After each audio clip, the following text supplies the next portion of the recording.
2012 સુધી સંભલની જામા મસ્જિદ હરિહર મંદિર જ હતું. ભાજપના ધારાસભ્યનો ચોંકાવનારો દાવો. સંભલની શાહી જામા મસ્જિદના સર્વેને લઈને હોબાળો થઈ રહ્યો છે. ગત રવિવારે તો મામલો એટલો બગડી ગયો હતો કે હિંસામાં 4 યુવકોની મોત પણ થઈ ગઈ. આ વિવાદની વચ્ચે હવે ભાજપના ધારાસભ્ય સલભમણી ત્રિપાઠીએ આ શાહી જામા મસ્જિદને લઈને નવો દાવો કરી દીધો છે. સલભમણી ત્રિપાઠીએ દાવો કર્યો છે કે 2012 પહેલા અહીં જામા મસ્જિદ નહીં હરિ મંદિર હતું. તેમાં પૂજા પાઠ પણ થતા હતા. હિન્દુ પરિવાર લગ્ન સંસ્કાર પણ અહીં કરવા આવતા હતા. સંભલના પૂર્વ સાંસદ શફીકુર રહેમાન બર્કના દબાણમાં અહીં પૂજા અર્ચના બંધ કરી દેવામાં આવી હતી.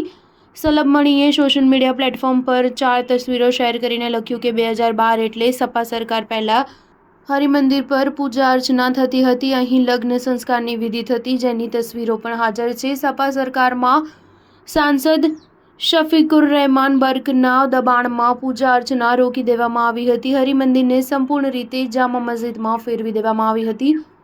ધારાસભ્યએ પોતાની પોસ્ટમાં 4 તસવીરો શેર કરી. તેમાંથી 2 તસવીરોમાં કોઈ હિન્દુ પરિવાર લગ્ન કરી રહ્યા છે. દાવો કરવામાં આવ્યો છે કે આ જામા મસ્જિદની પૂજા દરમિયાનની તસવીર છે. આ સિવાય પણ 2 તસવીરો પોસ્ટ કરવામાં આવી છે. ભાજપ નેતાના દાવા બાદ સોશિયલ મીડિયા પર ફરી એકવાર શાહી મસ્જિદ અને હરિમંદિરને લઈને નવી ચર્ચા શરૂ થઈ ગઈ છે. શુક્રવારે સુપ્રીમ કોર્ટે આ મંદિરને લઈને દાખલ અરજીની સુનાવણી અને સિવિલ કોર્ટમાં આગળ કોઈ કાર્યવાહી કરવા પર રોક લગાવી દેવામાં આવી છે. આ સાથે જ યુપી સરકારને અહીં શાંતિ વ્યવસ્થા જાળવી રાખવાનો આદેશ આપવામાં આવ્યો છે. સ્ટાર ન્યૂઝ 7 હંમેશા સચ્ચાઈની સાથે.